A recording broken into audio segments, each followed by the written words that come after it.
Hello, everyone. Today on the final bar, we'll break down the markets from three directions. Top-down macro, we'll talk about the S&P's relentless drive to the downside with consumer stocks pushing almost 5% lower using the XLY. We'll talk about sector rotation as well, dealing with the weakness in some of those growth-oriented sectors, but also strength and energy up 1.5%, utilities up over 1% as well. Finally, we talk about some individual stocks on the move you should follow. Ladies and gentlemen, this is the final bar.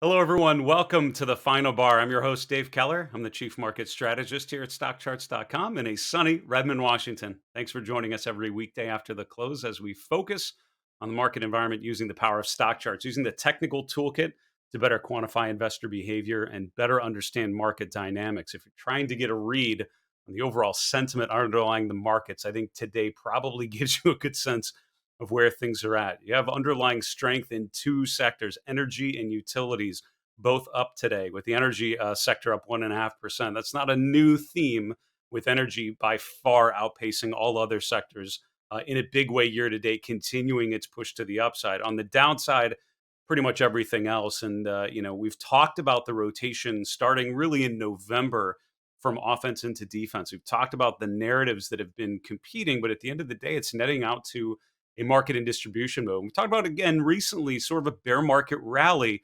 Arguably today, sort of re-engages the bear market. We're no longer in market rally mode. We're now in continued bear market mode with the S&P breaking support, settling in at the end of the day right around 4,200. We're going to look at the chart of the S&P 500 here in a few moments. We'll see what sort of damage has been done to the long-term thesis or the bullish thesis if you're looking for optimism. We have great guests on the show. I had a lot of fun last week with our guests. Coming up this week, tomorrow on Tuesday the 8th, we have Matt Tuttle. Matt's a portfolio manager, founder of Tuttle Capital Management. They run a short innovation ETF, SARK, a SPAC ETF, an anti-SPAC or a short SPAC ETF. Should be interesting to get Matt's take on the market uncertainty. Jonathan Krinsky, now from BTIG, is going to join us on Wednesday the 9th. Also, our latest episode of The Pitch is coming up tomorrow on the 8th. Aaron Swenlin from A Decision Point is going to moderate a fantastic discussion with Mish Schneider, Danielle Shea, and Mary Ellen McGonigal. Go to stockcharts.com/the pitch for more information on that event. Should be a lot of fun. Let's continue on today's show with our market recap. So we're going to talk about the big picture here. The S&P down almost 3%, closing the day right around 4,200. This is down from above 4,300 on Friday, so quite a bit of distribution here. The NASDAQ composite down even more, almost 4% lower, with mid caps and small caps both down as well. The mid cap index, S&P 400, was the worst performing of those three, large, mid, and small. The VIX is continuing to push back higher into the upper 30s, now just above 36 at today's close. Other asset classes here, so not as much of a rotation into bonds. On previous big down days, it's sort of been a flight to safety of sorts, and you've seen investors rotate into treasury bonds. You're not seeing that today with the TLT down about 0.75%. The 10-year yields are actually pushing back higher a little bit, ending the day around 175. They're up to 180 soon after the equity open. Where you are seeing continued strength is in the commodity space. So the DBC, which is a broad commodity ETF, up over 2% today. Gold using the GLD up 1.5%. And oil prices pushing higher as well. And as I mentioned, the energy sector by far the strongest of the 11 today. Cryptocurrencies back in distribution mode, and we've been talking about those warning signs we've seen on the charts of cryptocurrencies. Really have been rotating lower for quite some time. Bitcoin down over 2%, Ether down over 3%, and 9 out of the 10 most liquid coins that we track in the red as of 4 p.m. Eastern here. Let's look at a chart of the S&P 500. Now, in the last week or so, we've been talking about this bear market rally. And what that essentially means is The longer term time frame is in a downtrend. You're getting a counter trend rally, meaning a rally against this pattern of distribution. And as we've mentioned many times, bear market rallies can be super seductive. They can be super tempting, which is why there's such a V bottom to them. If you look back at market history, you find a lot of times where there's a big move down, that first leg down, and then there are some sudden reversals back to the upside. And that's when a bear market is still sort of in that disbelief phase. There are a lot of people believing that it's yet another buy on the dips approach. Unfortunately, when those investors realize that's not the case, and when you start to see another rollover, everyone there that bought into that bear market rally is now all of a sudden in the red. And so what's happened now is everyone that's bought since that low back there in late February is now pretty much underwater on their trade, given the weakness that we saw today. The problem with a if you're bullish is that sort of deterioration in price patterns can cause a negative feedback loop, meaning the market goes lower, people cut their losses, that causes additional selling pressure. The market goes another leg lower, and this is how downtrends can persist for quite some time. So what's happened now is we have now made a new closing low for 2022. We are now at the lowest level we've been on a closing basis. You have to go back here to June of last year. So all of that time, again, anyone that bought anywhere in this time period and has been holding is now in the red. And what's also interesting is right at 4,200, and I'm not kidding, 4,201, which is right at the first Fibonacci level, we have now retraced 38.2% of September 2020 up to where we topped out in January of this year. So what's concerning to me is this is actually the first Fibonacci support level we finally got down to. What that tells me is, is it reasonable to expect a bounce of sorts? Absolutely. This is why we've had this as a green shaded area, expecting a most likely a magnet to that level and potentially a bounce off of there. But it also means you break 4,200, which we are right at. If you break there, all of a sudden you have to start measuring a lot lower. Then you're getting into 4,000, 3,800, depending on what you're using for a downside objective. So we have reached that first major support. And the challenge for this market is we're very close to failing at that first Fibonacci support level, which then clears the way to further downside potential. I put a video on my YouTube channel probably a month ago now, sort of a choose your own adventure, looking at 4 different scenarios on the S&P. This scenario, which was a continued bear market that would blow through 4,200 and continue lower, is one of those scenarios. Others deal with interim support levels, but if you haven't watched that one, you might want to go and review that, given this weakness, this renewed weakness that we've seen, to see which of those scenarios make sense to you, and then think about how your portfolio may perform given those different assumptions or different potential scenarios. To finish off our sort of big picture discussion, there are a number of things I'd love to go to. I want to talk with the dollar index first. We're going to look at dollar sign USD. So this is looking at the dollar index. The dollar was up a little bit today, and overall the trend in the dollar has been stronger. Now there was this period here starting in November into December when all of a sudden this strong dollar changed, and we're starting to see some choppiness and some potential breakdowns in the dollar index. The thing about the dollar is it usually has a ripple effect as a way of affecting a lot of different things. So things like gold prices certainly can be affected by dollar strength or weakness. U.S. stocks versus non-U.S. stocks often is a part of that story. Small caps versus large caps, given how much those types of companies tend to have exposure to non-U.S. markets and to the dollar exchange rates. Are certainly a potential factor. So knowing the overall direction of the dollar is usually a pretty good idea because it gives you a sense of how it's going to impact, what sort of headwind or tailwind it's going to be for all those other things. What's worth noting is the dollar index has now resumed its uptrend. So it's continued to strengthen versus other currencies. And that's sort of common given the geopolitical concern, given the continuing issues in Ukraine continuing to escalate, unfortunately. Often causes a flight to safety, usually causes the dollar index to go up, often means the U.S. Markets will tend to do a little bit better because of all that related, tailwind to U.S. performance. And we're certainly seeing that. You're seeing a stronger dollar. You're seeing U.S. stocks outperform non-U.S. stocks right now. And that's after that relationship had started to change a little bit not too long ago. Last thing just to finish off is on the chart of gold. Now you're seeing renewed strength in gold. We've talked about gold stocks recently. We've talked about the breakout in gold, and you're continuing to see that move to the upside. As soon as investors recognize the realities of higher inflation, as soon as the Fed starts to admit that, that certainly suggests gold would be going higher. What's interesting is you now have gold and the US dollar moving higher together, which is actually sort of unusual. Usually you'd see the two of them move against one another because gold is denominated in this version, denominated in US dollar. So you have the denominator going up as well, but it's also showing you that gold is strengthening. And that's why the GLD continued to push higher. There's no technical reason why that should be done. And you really have to look back to the previous highs, which is around 194 and change, which means further upside to be had potentially for gold. Let's go to our next segment called sector setups. We've talked about the big picture, the weakness in stocks, strength in the dollar, strength in gold. Let's go to the 11 S&P sectors. I like to start with the relative rotation graph. Julius de Kempener, who's one of our fellow stock charts contributors, designed this visualization a number of years ago. Go to his show Sector Spotlight if you want to learn more about how it can be used. But overall, I like to pay attention to the 11 S&P sectors and how they're rotating around the S&P, which is at the sort of the zero line in the middle, or the 100 line, basically, according to methodology. Up and to the right, sort of in the leading quadrant and heading northeast, is a position of strength. You can see that it's sort of clearly energy and then everything else. Energy has been the strongest sector for quite some time. It's continued to exert its dominance when you look at sector rotation. And hopefully by now you've recognized the strength and energy, the benefits of owning energy stocks in this sort of environment. And again, the charts will tell you when that trade is over. It's not telling me that yet. It's certainly showing continued price strength. You're seeing that on a day like today, where energy stocks are up.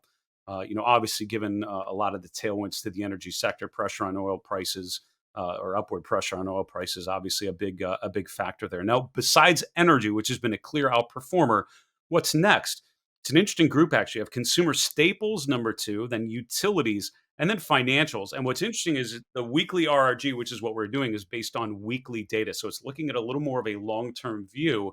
So it's showing financials as one of the better sectors. In the short term, you're seeing a lot of weakness in financials as that sector has been struggling mightily. Like the yield curve is flattening out in a pretty big way, and it's putting some pressure on the financial sector for sure. So you're seeing a lot of breakdowns on charts like Goldman and J.P. Morgan, some of the regional banks.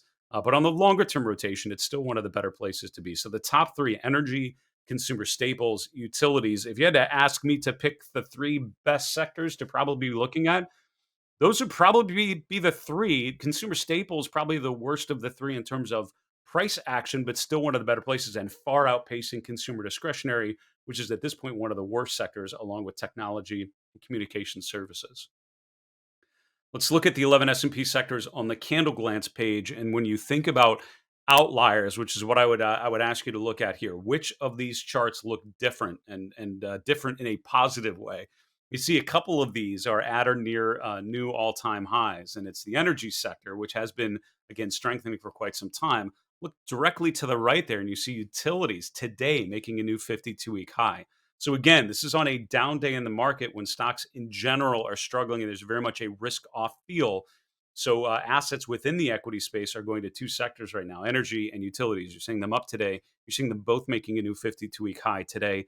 And those are two sectors that are continuing to show signs of strength.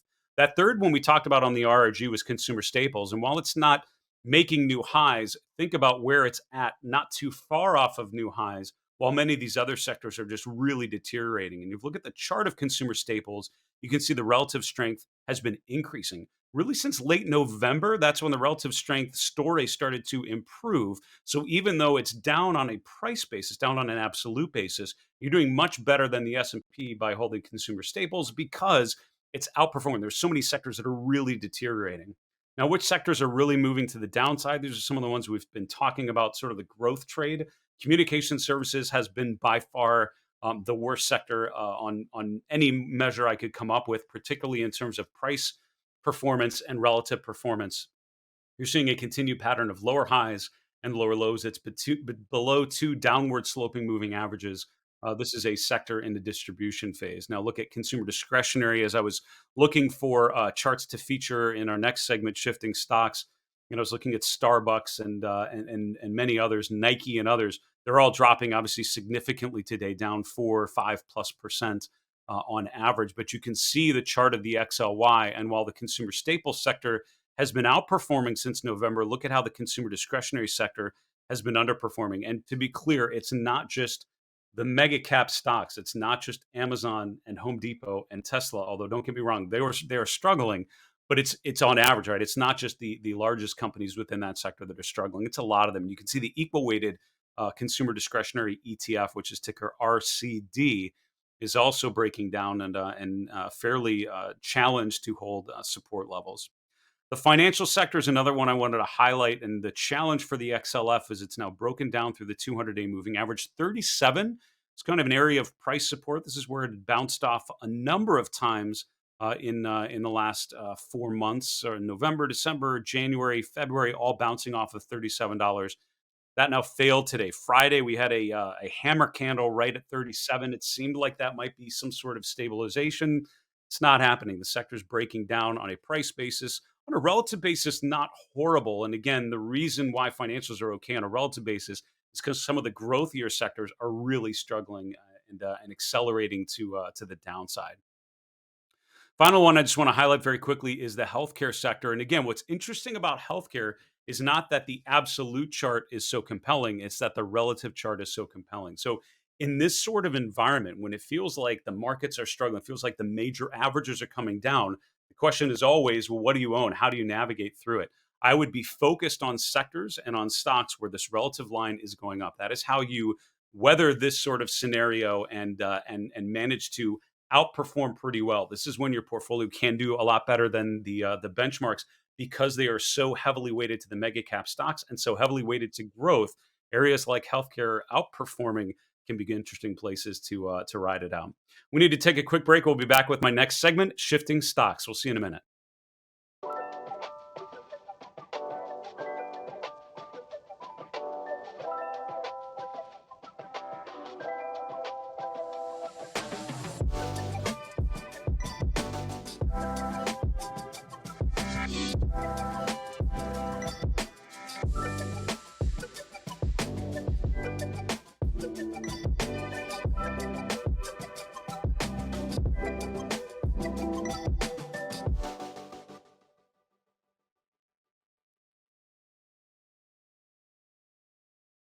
Hello, everyone. Welcome back to the Final Bar. This is Dave Keller here at StockCharts.com. We really appreciate you joining us every weekday after the close as we break down the market activity using stock charts. A couple quick announcements before we get to our next segment, shifting stocks. First off, we will do another mailbag segment on tomorrow's show on Tuesday of this week, and we love to feature one of your questions on the air. Our email is thefinalbar@stockcharts.com. We're on Twitter at FinalBarSCTV. We're on YouTube. Put a comment below the video you're watching on our YouTube channel. We'll gather all those questions. Hope to answer one of yours live on the air on Tuesday's show. Also, go to stockchartstv.com. That is our on-demand platform. It is completely free. Our Stock Charts TV team does such a great job of featuring all of our great content, guest appearances, like some of the conversations we had last week with Dale Pinkert and Craig Johnson and others. Special events like the Pitch, Larry Williams Market special a couple weeks ago, Martin Pring's Market Outlook from January. So much great content, all for free at stockchartstv.com or on your mobile device. Just search for Stock Charts TV on demand.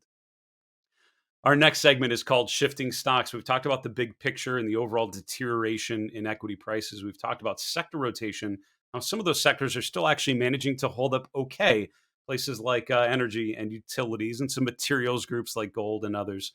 Now let's finish off by going sort of micro. Now we've gone macro down to micro. Let's look at individual names. We're going to start with a group, renewable energy equipment. This is a group that we bucket within technology, but it's a tough group to bucket. And what I mean is it's tough to figure out what sector these should be in. You can make the argument for technology. You can make the argument for energy because they're sort of new energy names. But this is like solar, hydrogen, batteries, those sorts of things. Alternative energy are all in this group. It's one of the better performing groups today, and stocks like First Solar, FSLR are up over 4%. And again, I'm always interested on a day like today when the markets are going lower, which groups and which stocks are actually managing to outperform, and particularly those that are actually up on an absolute basis. What's compelling about the chart of First Solar right here is you're getting buyers coming in around $65 a share. What's interesting is back here in March of last year, we bounced off of around $70. We did the same thing here in May of last year. We've now stabilized just a little bit below 70, but you can see that there's sort of a rhyming to this market. where we get around 65, $70, and all of a sudden a bid is either catching a bid and starting to move back higher.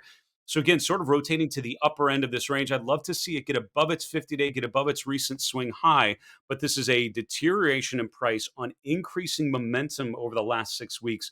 Could be an interesting group to play for a move higher, and showing strength in a market that's struggling quite some bit. Having said that, let's get to some less optimistic charts here for a few moments. What's not working right now? We'll look at the FANMAG stocks. This is the New York FANG Plus Index. And when I talk about the markets, the equity markets topping out in November, this is one of the many charts I think that make that case. FANG stocks really topped out in November, even though the S&P made a new high December into January. The FANG Plus Index has been in a downtrend since November of last year. Look at how it's been underperforming over that period as well. Now we'll look at the six names, and what we'll do is look at the six of them really in order of strength, I guess. So Apple probably out of the six the strongest in the fact that it hasn't broken down yet. Most of the FANG stocks are actually below their 200-day moving averages. The only one that is not is Apple. So if you're ranking them in order of trend characteristics, I probably would have to put Apple at the top, only because it has a potential area of support that it really hasn't broken. Now, on a closing basis, we're really close to making a new closing low for 2022. We went lower on an intraday basis, but not on a closing basis. If you're looking at a chart like Apple, holding the 200-day, which is also holding the low from late February, would be sort of the line in the sand to pay attention to. Now, as we've said that, you'll see some of these other names like Microsoft, like Alphabet, even though they've broken down through their 200-day moving average, they are, as I mentioned with Apple, they're actually testing those support levels as well. So, with any sort of chart, it's always about looking at where we're at relative to where we've been. Are we making new swing highs or new swing lows? Now, these first three names have not been on my new swing lows yet list just yet, because they haven't broken through previous support on a closing basis. Two of these actually are really close. Microsoft actually made a new closing low for 2022 today, even though it's been below on an intraday basis, and Alphabet very, very close. So those are the three strongest names. If you look at the trend profiles, none of them are really exciting because they've all made lower highs. They're all below their 50-day moving average, and most of them below their 200-day and threatening to break down through support. Let's look at some of the charts that look a little less ideal. If those are the stronger ones, what do the weak ones look like? Amazon would be next, and obviously the whole consumer discretionary sector has been struggling in a major way. You can see how Amazon broke below moving averages in December, has now tested the 50-day a couple times and failed to get above that, which is a telling signal. Now making a new closing low for the year and threatening to make a new swing low as well. So overall, this is right at that point where if you're drawing a level of support, we're sort of right there. Getting below 2,700 on Amazon would confirm a breakdown. This gets us to the real ugly parts of the FANG stocks, which are Meta Platforms, FB, making a new low for the year, and Netflix as well. Now, what's concerning about these charts, we talked about Netflix a little bit on Friday's show. So if you missed that, go to stockchartstv.com. It's a really good review of some of the major patterns I think that are worth following. But with Netflix and with Meta Platforms, the problem I have with those charts is both of them gapped lower. Facebook gapped lower and hasn't looked back. It's just been deteriorating since then. So that's really a negative outlier.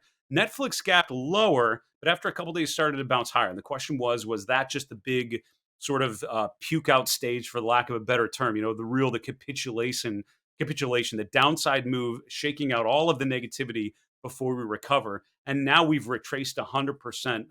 We did not fill that gap. We actually are now coming down and making a new swing low. So stocks like that, unable to find a floor, tells you that there really isn't a floor underneath this market. There's plenty of downside to be had. I was told by one of my mentors, never confuse the bottom of the page with support. That's something I would think about with some of those charts that are testing the lower end of the range. Now, it's not just the FANG stocks. We can look at airlines. I was going through some of these just before the show. And again, these are stocks that had been starting to improve a little bit. A lot of the airlines on a relative basis had spent a couple months actually improving a little bit, had put in a higher low in late January in the case of Southwest, did not get back above the 200-day, didn't get quite up to there, but now has rotated and made a new swing low. So by my read, just looking at the general pattern, this is reasserting itself to the downside. This is a chart in distribution phase. And again, most of the airlines, if not all of them, sort of having a similar fairly negative breakdown. JetBlue is maybe even a little different because it had a sell-off It's stabilized for quite some time in this range. You can even draw a rectangle from July of last year to February of this year and sort of see this sideways basing pattern now resolving to the downside. So instead of basing pattern and breaking out to the upside, showing an influx of new buyers or an influx of buying power, this is showing the opposite. This is seeing renewed selling pressure. And the problem again is anyone that bought during this basing pattern is now underwater, and that is what often creates a feedback loop of weaker prices. Finally, financial struggling as well. And we've talked about the weakness in financials. Many of them. J.P. Morgan's a great example of a stock that really never pushed through. While the S&P is making new highs into November, stocks like J.P. Morgan were actually stabilizing, unable to push to new highs, now breaking down through support.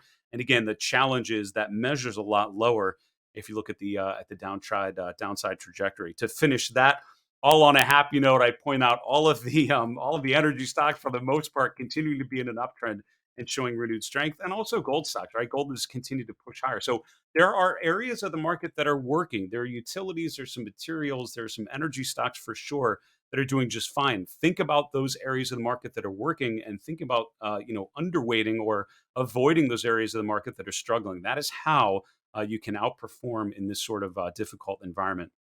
We need to wrap the show. Go to the 3 and 3 charts in 3 minutes. Here we go.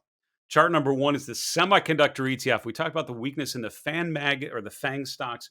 We didn't get to semiconductors, but this is yet another group. And when I'm trying to understand this environment and talk about whether we're in a bear market rally or what the situation is, the S&P selling off and the Nasdaq selling off today certainly suggesting we are deep in the throes of a bear market.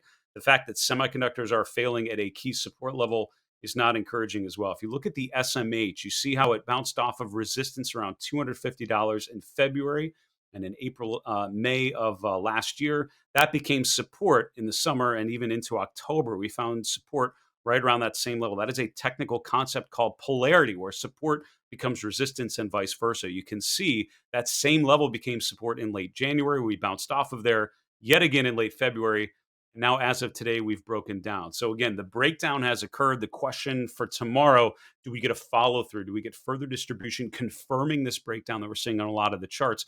But overall, this does not make me feel optimistic about a market recovery any further than we've seen. This confirms for me the fact that we're in a bear market phase. Semiconductors are a good bellwether group. When the market, when that group is doing well, market conditions tend to be okay. When this group is struggling, not a great sign for the markets as a whole. Chart number two, JP Morgan. If we take an unadjusted chart of JP Morgan, which means we unadjust for all the dividends, so it's actually showing dividends as gaps on this chart. You take the low from March of 2020, take the high from October of 2021. You can see the 38.2% levels around $136, $137. We bounced off that level last week and have now failed Friday, and now today pushing down through that level. That suggests the next level of support is here around 113, 114. That would line us up with November of 2020, and also that first major resistance level after the March 2020 lows. Took us 6 months to get above that level. So that's suggesting further downside in banks, with stocks like JP Morgan pushing further down. What's working? We've talked about some of the areas of the market that are working. I'll highlight the GLD and stocks like Newmont Mining, other gold names certainly doing well today and leading up to today. You're seeing a rounded bottom in a lot of those charts, continuing to follow through. GLD is now broken above its resistance from mid-2021. I see upside there then, continuing to all-time highs. That's puts the GLD up to the August highs of 2020, which would be around 195. I was thinking if you look at the chart of spot gold, which would be this one, this is the gold future, that puts the price of spot gold around 2080. That would put us back above $2,000 an ounce, which is where we ended the day today. Folks, that is our show for today. I want to thank you so much for joining us every weekday after the close for the Final Bar. As a reminder, we're so blessed to have some fantastic interviews every week. And if you go to StockChartsTV.com, you can see all of those interviews and all of our special guests on demand from your mobile device. For StockCharts.com in Redmond, Washington, I'm Dave Keller. Be safe. Have a great night. Hey, Grayson Rose here with StockCharts. Thank you so much for watching. I hope you enjoyed that video. If you did, consider giving it a like down below, maybe leave us a comment, and if you're new to the channel, you can subscribe at the link up above. We're going to bring you daily content from an incredible collection of technical analysts and financial experts.